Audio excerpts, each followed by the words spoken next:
Here's a quick question to get us started for our podcast episode today. In 2022, what was the term that was most searched for on Google in the United States? Oh, let's just make it across the whole world. Oh, man, you are never going to get this one. Oh, and here's another one. If you were to take the game name that we're talking about today, Wordle, and change just one letter, and it would create the name of the game's creator, what letter would you choose to change? All of this and so much more on the way to answering the question, what exactly did I learn about God by playing Wordle? Welcome to the Sky Pilot podcast that explores questions of faith, spirituality, and religion. I'm Dan Matthews, and I don't have all the answers, but I do enjoy the questions. Welcome to the podcast where every question is an invitation into a spiritual quest, and you're invited along for the journey. I'm Dan, this is Quark, and we're your guides for today's quest. And do me a favor, at any time during this video, click on the like, subscribe, ring the bell. It'll cost you nothing, but it really helps this channel out. So you can tell from the title that today we're going to talk about Wordle. Now, if you've never heard of the word puzzle called Wordle... Hey, where the hell have you been? Living under a rock somewhere? Quark, that's not nice. What's wrong with you? Well, really, next thing you know, we're going to be talking to people who've never heard of Taylor Swift and her Kansas City football team, whatever their name is. There are certain things everyone should just know. Okay, settle down. What are you trying to do? Offend or provoke all people who don't like word puzzles and all Chiefs fans? Well, actually... All right, back to our topic, Wordle. Wordle is a web-based word game that was created by a software engineer named Josh Wardle. So you're saying Wordle was created by Wardle? The game is played by having 6 attempts to guess a 5-letter word. After each attempt, you will be told if you have any letters in the word that you have guessed, whether or not any letters are correct. But you get more information than that, than just yes or no. If the letter in a word that you guessed is gray, then the letter doesn't appear in the actual solution word. Yellow means that the letter does appear, but you don't have it in the right location. And green means the letter does appear and you have it in the correct space. Oh, and each of your attempts has to be a word. So you can't use A-E-I-O-U just to get all the vowels out of the way as one of your guesses. The game's easy to learn and pretty fun, but the true genius of the game, I think, has actually proven to be the social aspect. There's only one word for each day, and that word's the same for everyone who's playing the puzzle. So people share their results with each other because everyone's trying to solve the exact same puzzle, the same word, on the same day. Now, several members of my immediate family play, and we share our results every day in a group text. We have another member of our extended family who my wife exchanges results with every day as well. Now, let me say this. If you don't play, you probably feel like at some times, why does everyone need to know your daily Wordle score on Facebook? Which, actually, I fully understand. But if you did play Wordle, you might understand why getting it right in your very first guess or your first 2 guesses or being frustrated and not getting it at all might drive you to want to share your celebration or your frustration with other people and turning to Facebook for that. So be tolerant.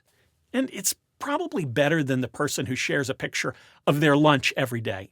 I mean, did I really need to know that you ate a homemade tuna fish sandwich for lunch? Now, after you've completed the puzzle, you have a couple of choices. And first, there's a button to click that will allow you to share a screenshot of your completed puzzle. Now, it doesn't show the answer, just each box represented by white, yellow, green square. There's another option as well. If you want, you can get the computer, not your computer, but the algorithm behind Wordle, to analyze each of your attempts and will give you an overall score for how you did. Now, today, as of the writing of this episode and the recording of it, the word is tweak. And by the time you see or hear this, the word will no longer be tweak. So just relax. I'm not spoiling the game for anyone. Now, the computer can give you all sorts of stats. I've played the game 399 times. I currently have a completion streak of 12 days. My longest completion streak is 101 days in a row. and I manage to complete the puzzle 99% of the time that I play. I have guessed the word on the very first try a grand total of 1 time. And over 75% of the time, I think 76, 77%, I complete in the 3rd or 4th attempt. But the real focus of this episode is not on the stats that it will give you, like I've just quoted, but the computer analysis. So as I said, if you want, you can ask the computer to give you a score as to how you did. So you will get an overall score for how you solved the puzzle, 1 to 100, and then also the computer will analyze each individual guess and tell you how good that guess was and give you a score 1 to 100 on that as well. Now, I used to read the analysis very faithfully. I used to read my gameplay every single day as it was analyzed by the computer. And then I just have to tell you, I got over it and I quit. Oh, why did you quit? Well, let's take my most recent result. I guessed tweak in 3 guesses. The average player today completed it in 3.7. Now, here's where it gets interesting. I received an overall score of 75 by the computer.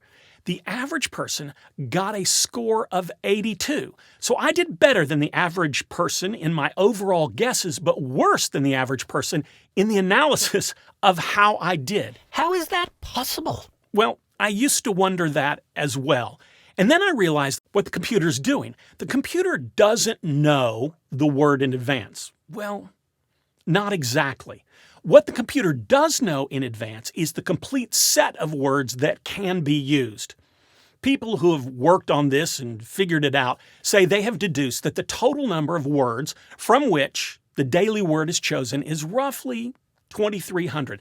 Now, there are a total of, as I understand it, 13,000 5-letter words in the English language. So about only 18% of all 5-letter words are going to be potentially used. And that is more or less a fixed set, so it's not changing from day to day. All of this seems sort of unfair.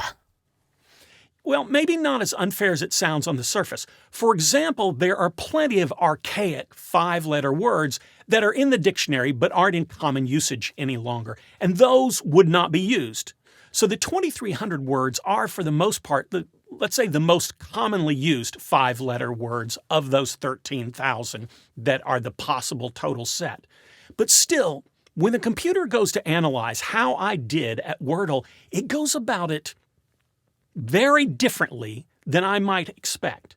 You see, it judges my work as if I am a computer, and as if I start with the set of all possible words in my head, which I do not. Is anyone really surprised by that revelation? Okay, after my first guess, I have a very specific process that I follow. Can I create any word with the remaining letters? Yeah, I'm not working at a very high level here. Never, not once have I been able to know with certainty what the remaining possible words are. The computer does. I do not. So the computer solves using an entirely different process. It guesses an opening word that will have the highest likelihood of giving it the most possible information on future words.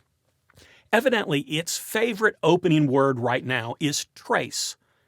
Now, let's say that the opening guess eliminates 85% of those 2,300 possible words. So the computer now asks itself, what word will eliminate the most possible words of the 20% that are remaining? So when the computer analyzes my work, it does so assuming that I am processing, well, like it is processing, like a computer. In other words, it judges me assuming that I make every decision while holding all possible variables in my head. That hardly seems fair. I know. That's why I no longer read the evaluation. Well, I did for this episode, but otherwise, I don't.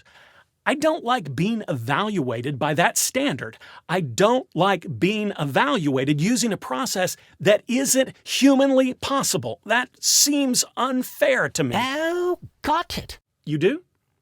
Yes, I know where you're going with this. We're going to compare God's nature to that unfairly judgmental computer algorithm. Well done. So, do you want to take it from here? No. do go on. Thanks. Okay, I think there's a lot of us who believe, and often for good reason because that's what our churches have taught us, that God is all-knowing. Well, isn't God all-knowing? Okay, hang on. The church also often teaches that everything we need to know is offered to us in the Bible.